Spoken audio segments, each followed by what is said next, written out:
Hello, in front of me I've got Ddpai Mini One dashcam. In this video I'll show you how to connect your camera to front windshield.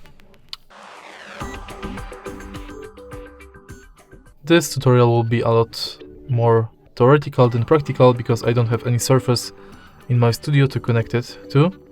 But let me start with telling you that firstly you have to clean the front windshield from all the grease and oils and dust.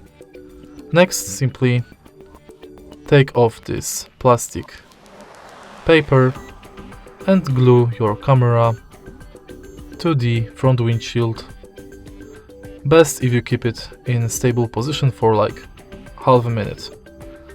And that's basically it. If you find this video helpful, please leave like, comment and subscribe.